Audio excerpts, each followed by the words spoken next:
بسم الله الرحمن الرحيم. السلام عليكم ورحمة الله وبركاته. أهلا بيكم في حلقة جديدة. النهاردة هنتكلم عن حاجة موجودة في زماننا أو الزمن ده، لكن في عصر السوشيال ميديا بقت أخطر بكتير، وهي الإشاعات.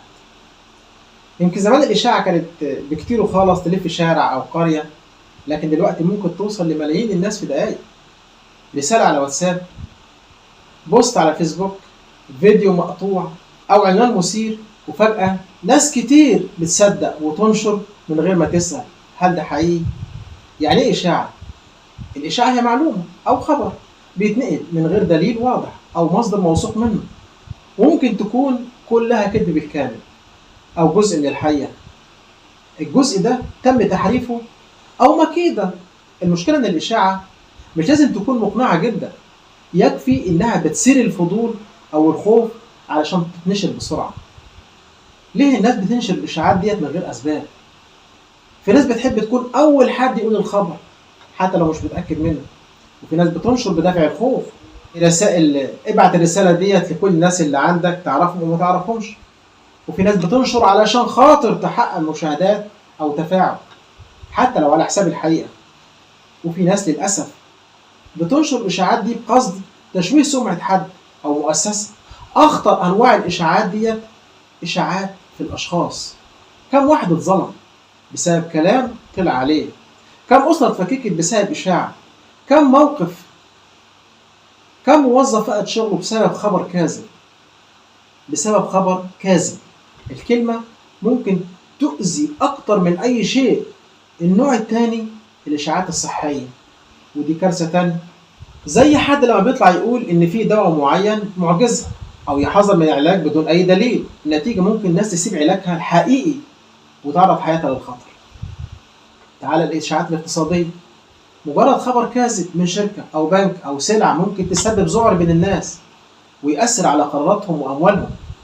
السوشيال ميديا والإشاعات خلت نشر الإشاعة أسهل من أي وقت.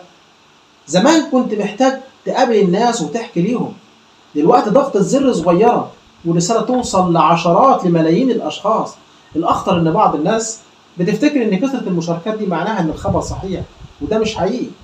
الكذب لما يتكرر بيفضل كذب. لما بنصدق بسهولة، لأن الإشاعات دي غالبا بتلعب على مشاعرنا كلنا، تخوفنا، تعصبنا، تفرحنا. ولما العاطفة تسبق التفكير بنصدق بسرعة وأسرع. علشان كده لازم نسأل مين اللي قال الكلام ده؟ المصدر إيه؟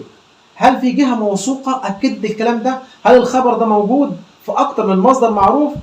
وفي نفس الوقت كمان بيقول إن مسؤوليتي عن الخبر 1 2 3 4. كل واحد فينا يبقى عنده مسؤولية قبل ما تعمل مشاركة أو إعادة إرسال. فكر، ممكن تكون بتنقل كذبة وبتقتل كذبة وبتنقل كذبة. ممكن تكون بتظلم إنسان، وممكن تكون سبب في نشر خوف أو بلبلة. في أوقات عدم النشر أفضل من أي معلومة مش متأكد منها. ممكن تكون بتظلم إنسان، ممكن تكون سبب في نشر خوف أو بلبلة. في أوقات عدم النشر أفضل من نشر معلومة مش متأكد منها. تعالى بقى للجانب الديني. ديننا سبق كل وسائل التواصل الاجتماعي في وضع قاعدة واضحة. قال تعالى: أعوذ بالله من الشيطان الرجيم، بسم الله الرحمن الرحيم. يا أيها الذين آمنوا إذا جاءكم فاسق بنبأ فتبينوا أن تصيبوا قوما بجهالة فتصبحوا على ما فعلتم نادمين. وقالها ربنا سبحانه وتعالى في سورة الحجرات 1400 سنة. والنبي صلى الله عليه وسلم قال: كفى بالمرء كذبا أن يحدث بكل ما سمع. يعني مش كل اللي تسمعه تنقله.